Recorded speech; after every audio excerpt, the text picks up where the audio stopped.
ನಮಸ್ಕಾರ ಬಂಧುಗಳೇ. ಏಟಿಗೆ ಎದರೇಟು, ಮೂಯಿಗೆ ಮೂಯಿ.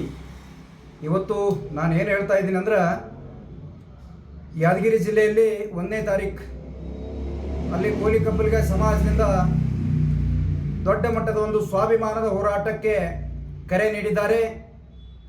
ಆ ಒಂದು ಹೋರಾಟಕ್ಕೆ ನಾನು ಸಂಪೂರ್ಣವಾದ ಬೆಂಬಲವನ್ನು ಸೂಚಿಸುತ್ತಾ ಆ 1ನೇ ತಾರೀಕಿಗೆ ನಡೀತಕ್ಕಂಥ ಸ್ವಾಭಿಮಾನದ ಹೋರಾಟದಲ್ಲಿ ನಾನು ಕೂಡ ಭಾಗವಹಿಸ್ತಾ ಇದ್ದೀನಿ.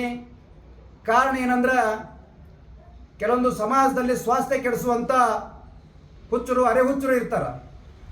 ಅಂಥ ಕೆಲವೊಂದಿಷ್ಟು ಅರೆಹುಚ್ಚರು ಏನು ಚೌಡಯ್ಯನವ್ರ ಬಗ್ಗೆ ಅವಹೇಳನಕಾರಿಯಾಗಿ ಮಾತನಾಡಿದ್ದಕ್ಕಾಗಿ ಸ್ವಾಭಿಮಾನದಲ್ಲಿ ಕೋಲಿ ಕಬ್ಬಲಿಗ ಸಮಾಜದವರು ಸ್ವಾಭಿಮಾನದ ಹೋರಾಟಕ್ಕೆ ಕರೆ ಕೊಟ್ಟಿದ್ದಾರೆ. ಬಂಧುಗಳೇ, ನಿಂಬಲ್ಲಿ ಸ್ವಾಭಿಮಾನ ಇದ್ದರೆ, ನಿಂಬಲ್ಲಿ ಏಟಿಗೆ ಎದುರೇಟು ಕೊಡುವಂಥ